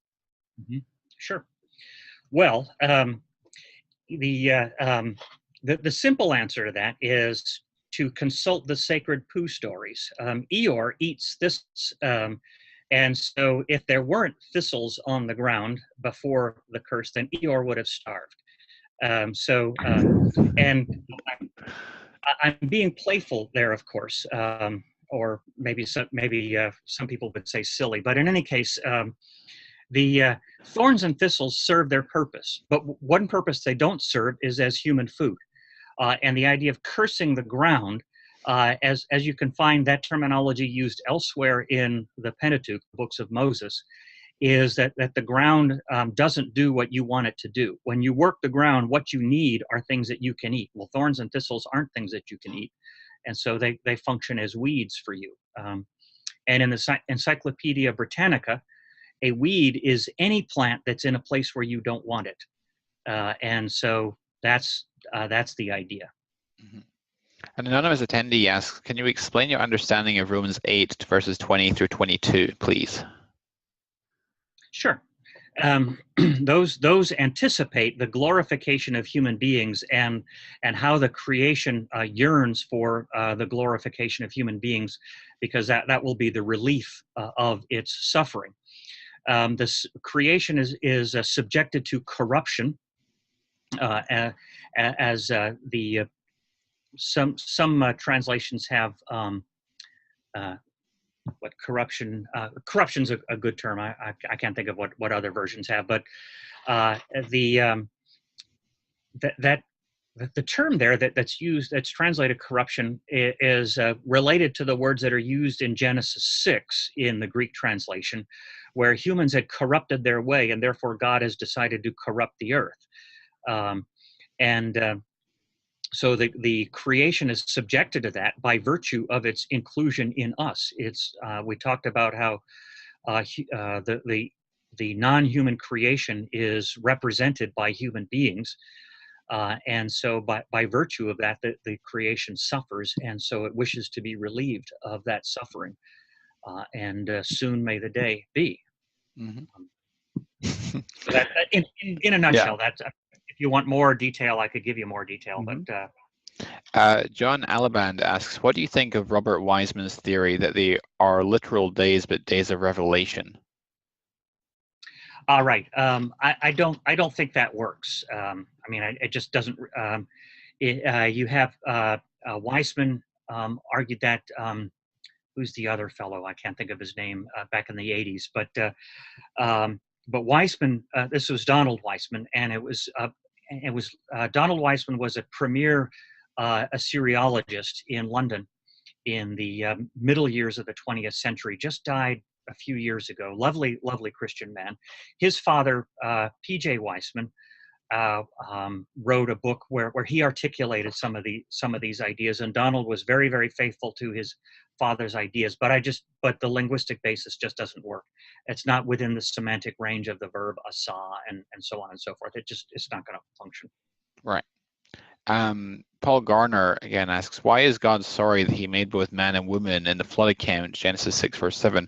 Why does the text highlight the corruption and violence of both men and the animals, all flesh? If violence in animals is normal and part of the original creation, why is God so grieved over it that an appropriate response is destruction by the flood? Now, I don't believe it says that God was grieved over his making of the animals. Nor does it say anything about the animals and their violence or something like that. I could be misremembering, but I believe that would not be a correct rendering of what's going on. In Genesis 6, the Lord saw that the wickedness of man was great in the earth, and that every intention of the thoughts of his heart was only evil continually. And the Lord regretted that he had made man on the earth, and it grieved him to his heart. So the Lord said, I will blot out man whom I've created from the face of the land, man and animals and creeping things and birds of the heavens, for I'm sorry that I've made them. Okay, so I guess he's thinking that that's the sorriness. Well, it goes back to what I said before. The animals are included in us, and that's for better and for worse. And so the non-human creation suffers because we're bad. Right. And that's, I mean, it's really it's that straightforward. And we've got lots of human experience of that. If you have a nation of good people with a bad ruler, the nation suffers. It just does. And that's the way it is. Mm-hmm. So simple. An anonymous attendee asks, what do you make of the order of events in the creation days? Example, the sun, moon, stars being created in the middle of the week, plants before birds and fish, before land animals.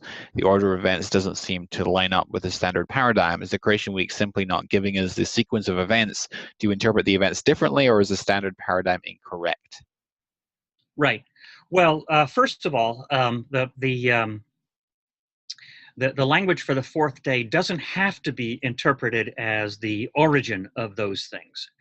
It can be the assignment of them to their particular function. So, I mean, that's a possibility. But let's just suppose, for the sake of argument, that's the order. Well, the ancient writers actually said, well, that it's presented that way.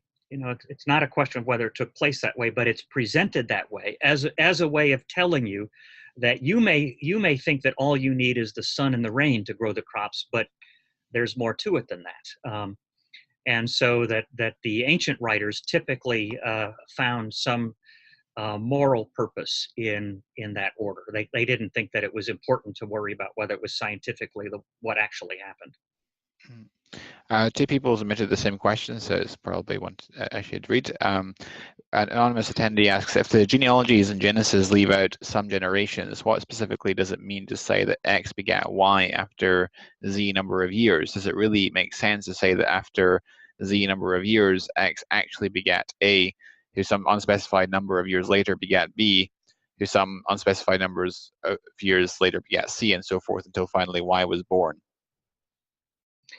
Well, that isn't what it says. Okay, so let's be clear on what it actually says. When so and so, when A had lived X number of years, he fathered B.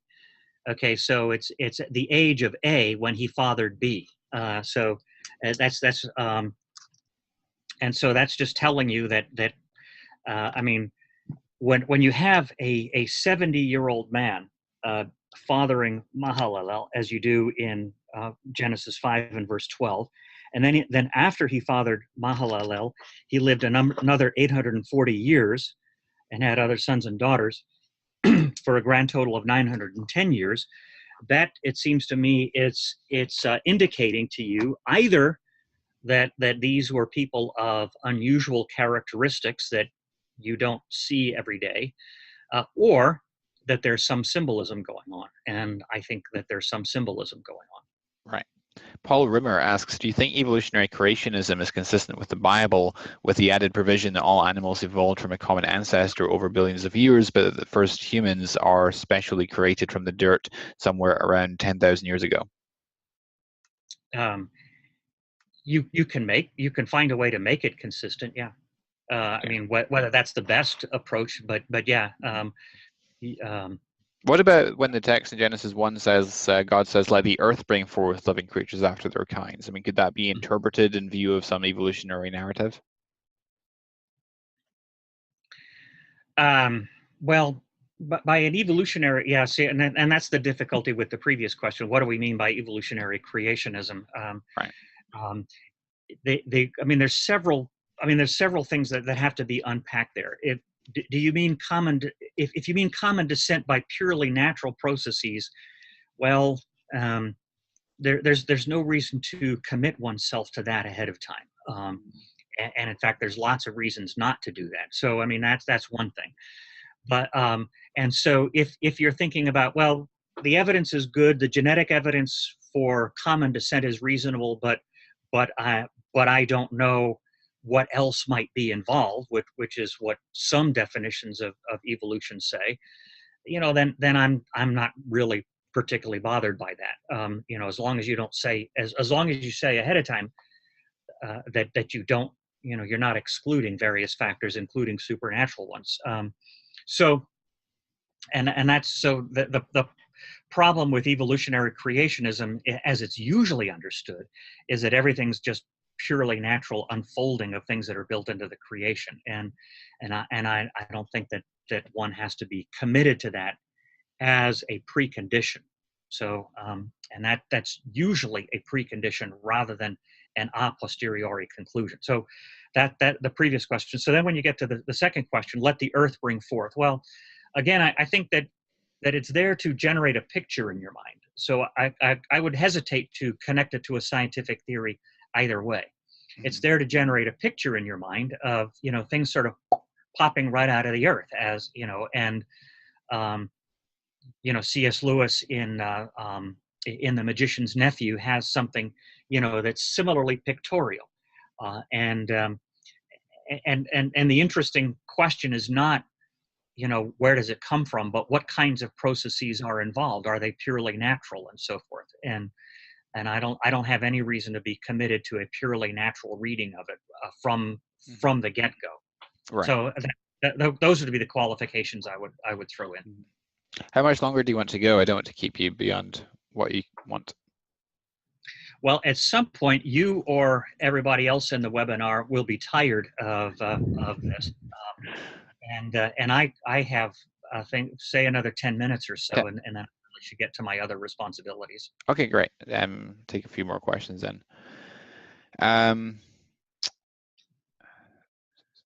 Let's see. I'm seeing that Paul E. Rimmer just thought I had a useful answer. Well, there we are. It's nice to get positive. Han Solo asks, the Septuagint in Genesis 1:20 has birds and fish originate from the oceans. Basil, 4th century, says fish and birds are of one family. Calvin and Luther noticed this as well. Is this an example of concordism in light of evolution?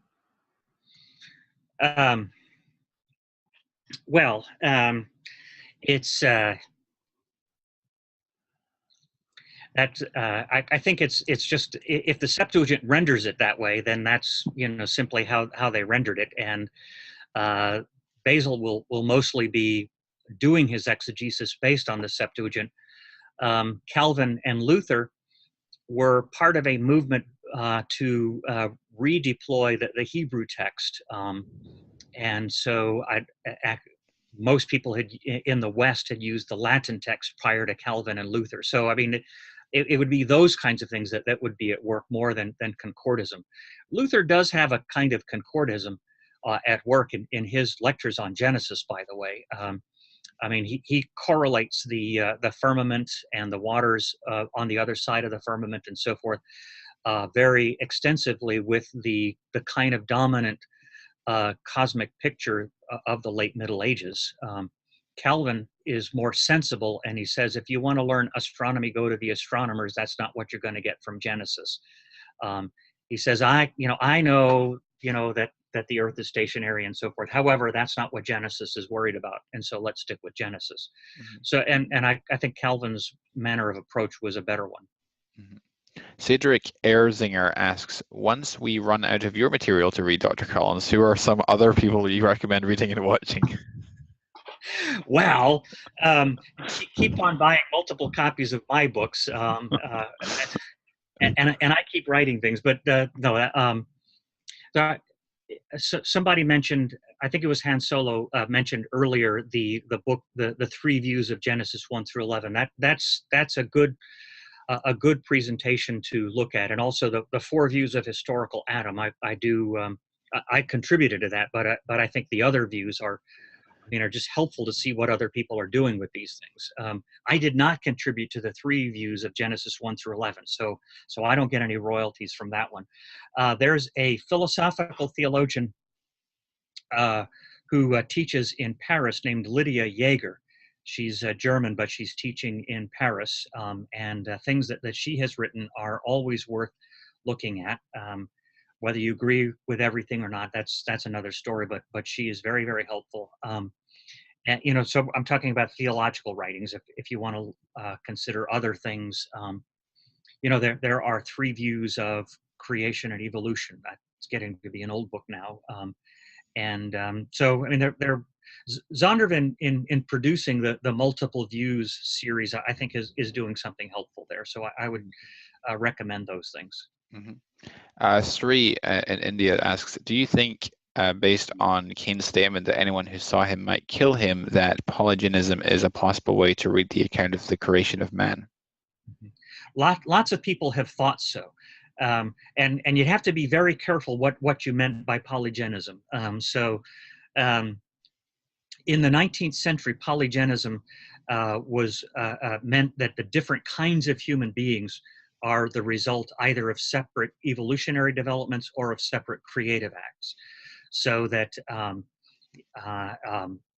you could see how that could be used for racist purposes. I mean, it was a scientific theory, but it could be used for racist purposes. Modern polygenism is the view that you have more than just two humans at the beginning of the human species. And you have a variation on that, interestingly enough, in the commentary on Genesis by Derek Kidner. Kidner notices what Sri noted about the concern that Cain has in Genesis 4, and comes up with a scenario by which God could have created more than just Adam and Eve at the beginning.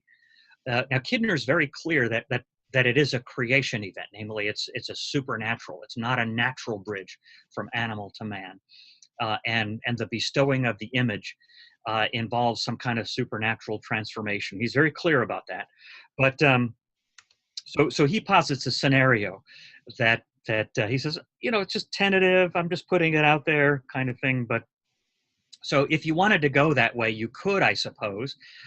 As long as you kept Adam and Eve as the proper representatives of this initial human population. I mean, there's problems with it, of course, but it's one of those things that have led people, irrespective of the scientific questions, one of those things that has led people to suggest that. And C.S. Lewis has he posits a scenario in his book Problem of Pain, and it's there, and it's not what biblical people have always imagined, but you could make it work if you really had a mind to. Cedric Erzinger asks, I've heard it said by Young Earth Creationists that if you believe in an old Earth, then you don't believe in the inerrancy of the Bible, and that you basically don't believe the Bible. The Answers in Genesis crew like Ken Ham, Jason Lyle from creation.com. Can you speak to this? Right. Well, several things to say. First of all, the notion of biblical inerrancy, as it's been historically articulated, say by Benjamin Warfield or by papal pronouncements, for that matter. I mean, they all use this terminology, and all of them are what Answers in Genesis would call evolutionary. I mean, Warfield is not an evolutionary creationist, not in the strictest sense of the word, but certainly was happy with an old Earth, so I guess we're talking about the definition of inerrancy here. The Chicago statement on biblical inerrancy was a compromise statement, but it was formulated specifically so that it doesn't commit people to a view of the age of the Earth, or even towards a view of science. I'm told that there are young Earth creationists who won't have anything to do with the Chicago statement or would like to revise it. And I know that's true of Answers in Genesis. They've proposed a revision to it that would make young Earth creationism a criterion for believing the truthfulness of the Bible. I think my own view is that that's very sectarian on their part. In terms of modern hermeneutics, and I guess this came up in some of the questions, and we have to face this. And I don't mean to be offensive to anybody, but look, there's a difference between what the Bible says and what I read the Bible to be saying. And when you make an assertion about inerrancy, you're making an assertion, you should be anyway, assertion about the Bible itself. But you also have to recognize that you interpret the Bible, and your interpretations might, or they're not guaranteed to be truthful. They could be wrong. And so, the Bible clearly says, if somebody tells you the Bible clearly says, you need to, have little alarm bells going off in your head, because, the Bible, the person, in order to be honest with you, needs to say, I read the Bible this way, and here's why you should as well. So that would, and that's what the Answers in Genesis people owe to us as well. They need to recognize, first of all, that what they're offering is a reading of the Bible, and they should simply offer to us arguments for agreeing with their reading. I think they should also recognize that empirically, their insistence that they're the only ones who believe the Bible is demonstrably false. Alistair says, your views sound quite similar to Hugh Ross regarding the timeline and compatibility of the Bible with modern science.